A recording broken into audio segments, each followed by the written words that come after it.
Un homme invite son premier amour d'il y a 20 ans à dîner chez lui. Le soir venu, Sia arrive en avance et frappe à la porte avec une légère nervosité. Jack vient lui ouvrir, mais dès le premier regard, Sia remarque que les vêtements de John sont en désordre. Elle aperçoit la robe d'une autre femme et entend des bruits provenant de la cuisine. Elle réalise instantanément qu'il y a quelqu'un d'autre dans la maison. Avant même que Jack n'ait pu expliquer l'identité de Melina, la livreuse, une voix s'élève. Sia n'en revient pas. La femme dans la pièce n'est autre que sa propre fille. Furieuse, elle veut savoir pourquoi sa fille est ici. Alors que John tente maladroitement de s'expliquer, une autre femme arrive. C'est la sœur de la personne que Jack a secourue la veille, venue spécialement avec de la nourriture pour le remercier. Face à cette scène, Sia ne parvient plus à garder son calme. Elle attrape sa fille et quitte les lieux, furieuse.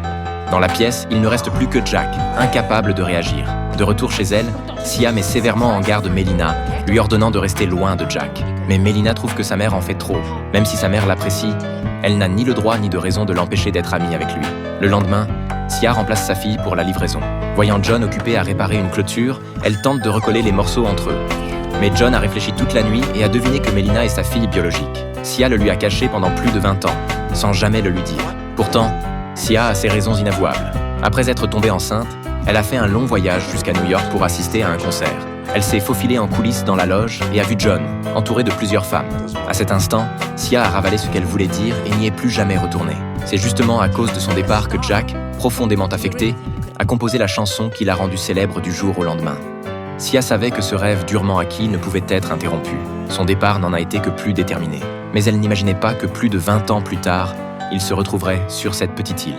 John n'a toujours pas pardonné à Sia d'être partie sans un mot, et encore moins de ne pas avoir pu être un père pour sa fille. Cette nuit-là, il se tourne et se retourne, incapable de trouver le sommeil. Légèrement éméché par l'alcool, il se rend au bar où sa fille chante. Melina, qui ignore tout, le voit arriver et présente Jack aux clients assis devant la scène. Elle les encourage à le faire monter sur scène pour chanter avec elle. Au début, Jack refuse, mais face à l'insistance de Melina, il finit par céder et monte sur scène. Debout à ses côtés, il chante son tube. Voyant que Sia reste de marbre, John, saoul, révèle devant tout le monde le secret. Melina est sa fille. Tout le monde est choqué, y compris Melina sur scène. Il a eu sa revanche sur Sia, mais a brisé le cœur de Melina. Elle s'enfuit en courant, bouleversée. Sia, inquiète, la suit.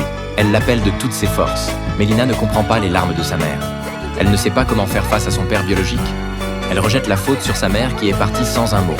Mais Sia n'est pas entièrement responsable. Si elle a agi ainsi, c'est parce qu'elle pensait qu'une star du rock ne pouvait pas être un bon père. Mais elle n'a jamais laissé sa chance à John. Melina n'arrive toujours pas à pardonner à sa mère. Triste et abattue, elle s'en va.